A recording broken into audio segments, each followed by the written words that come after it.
네, 정석 투자 전략 알려드립니다. 오늘의 정석 김정수 전문가입니다. 안녕하세요. 네, 안녕하세요. 네, 그동안 이 시간 시장의 중심에서 놀자 이 핵심 종목군들 위주로 대응을 하고 또 반도체, 바이오 종목군들 위주로 좀 강조를 해주셨는데 어제장 어떻게 좀 보셨는지 오늘장 전략도 알려주세요. 네, 어제는 국내 시장보다는 해외 시장이 눈에 좀 띄었습니다.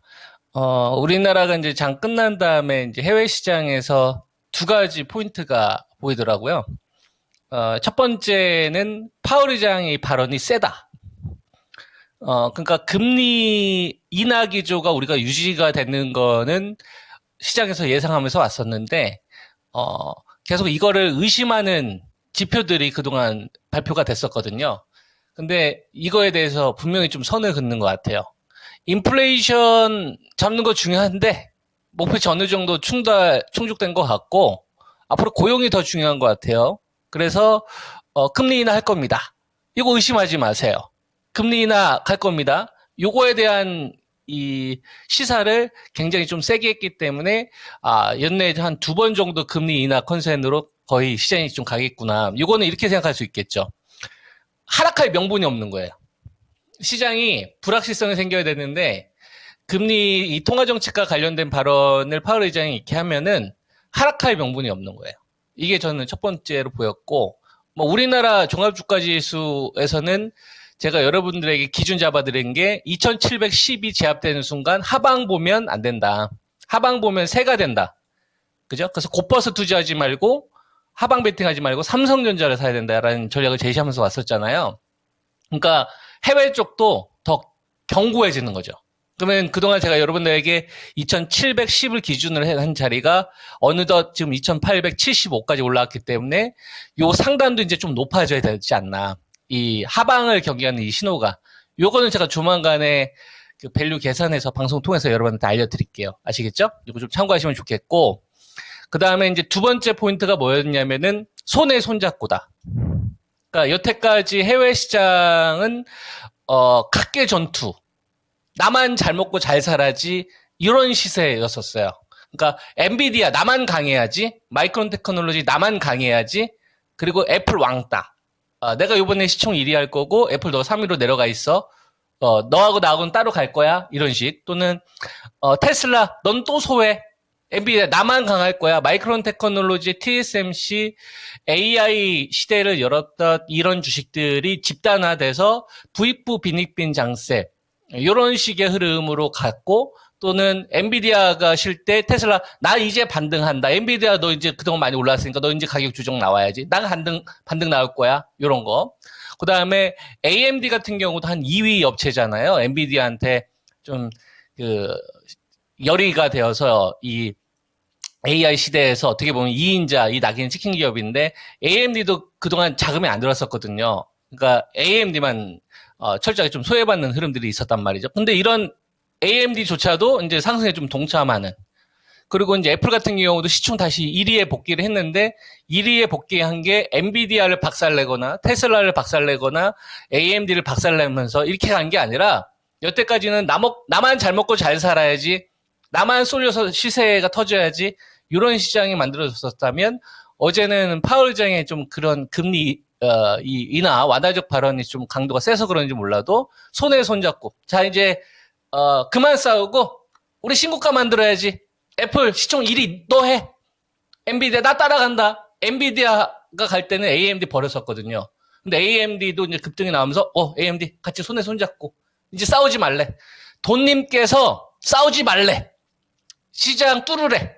그래서 엔비디아 갈 때 여태까지는 TSMC 호실적에 의해서 마이크론 테크놀로지하고만 이게 딱 집단화돼서 갔었는데, AMD도 가고 애플도 가고 그렇다고 테슬라에 박살내지도 않아요. 테슬라도 최근에 한 2주 동안 흐름이 굉장히 좋았잖아요. 근데 이거 전기차로 가는 거 아닙니다, 여러분. ESSD로 가는 거예요. AI 성체가 확장된 개념이 제가 전력 효율화 관련된 섹터로 이야기해드렸잖아요. 포인트를 잘 보셔야 돼요. 지금 본질은 이거거든요. 그러니까 이런 식으로 손에 손 잡고 다 같이 상승해, 이런 식의 구도가 해외에서 만들어졌었기 때문에 시장에 이 분명한 좀 변화가 있지 않았나. 저는 어제 이게 좀 포인트로 좀 보였습니다. 네. 네. 그래서 어제장의 포인트 미증시에서 잡아주셨고 손에 손잡고 명확하게 또 간략하게 설명을 해주시니까 이해가 잘 됩니다. 그렇다면 우리 증시도 손에 손잡고 갈 수 있을지 오늘장 어떻게 좀 예상하세요? 저는 이렇게 생각을 하는데요. 손에 손잡고는 같은 레벨이나 어느 정도 허들만 통과된 기업들만. 이게 우리나라에서 나올 것 같아요.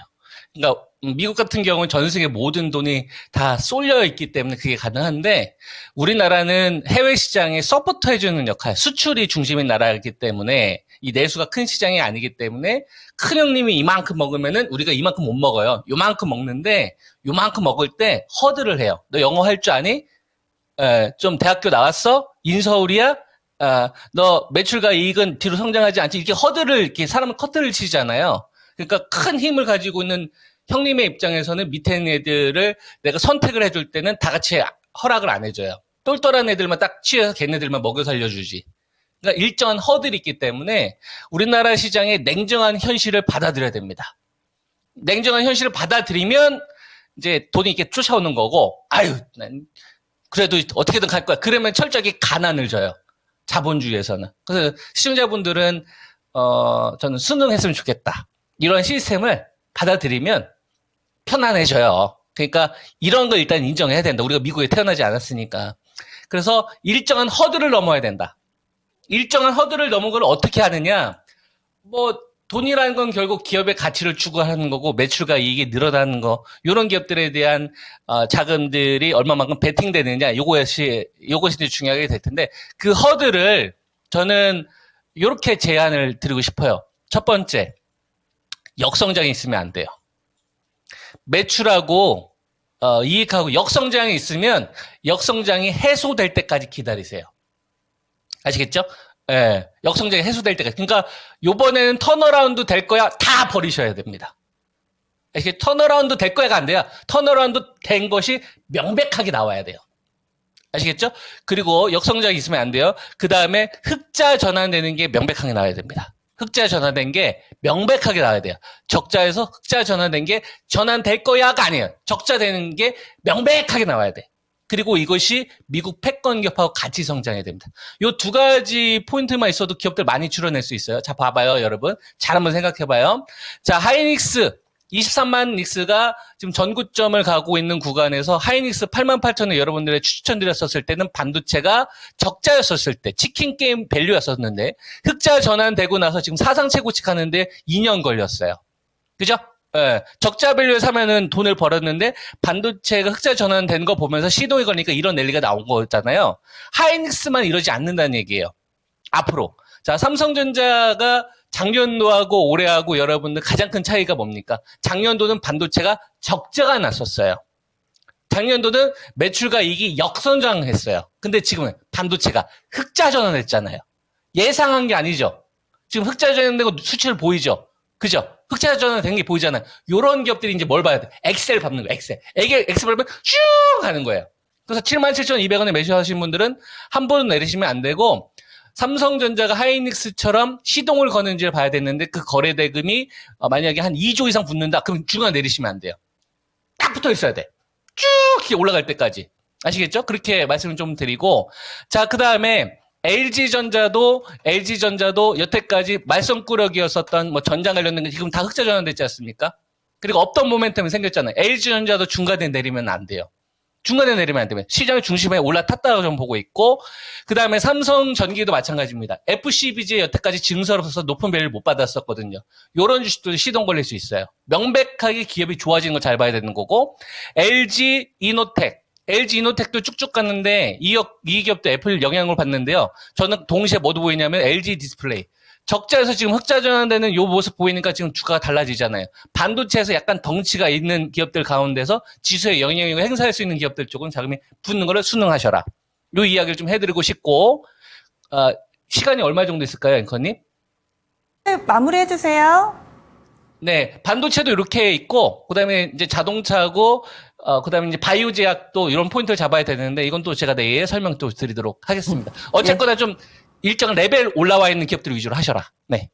손에 손을 잡는데 기본 역량이 되는 종목군들로 손을 잡고 갈 것이다. 오늘 이 시간은 또 IT 쪽으로 자세하게 설명을 해주시다 보니까 금방 시간이 갔습니다. LG그룹까지 꼼꼼히 챙겨서 얘기해 주셨는데요. 내일 이 시간은 자동차, 바이오까지 같이 좀 챙겨주세요. 고맙습니다. 네, 좋은 하루 되세요. 예, 이렇게 해서 김정수 전문가와 함께했습니다.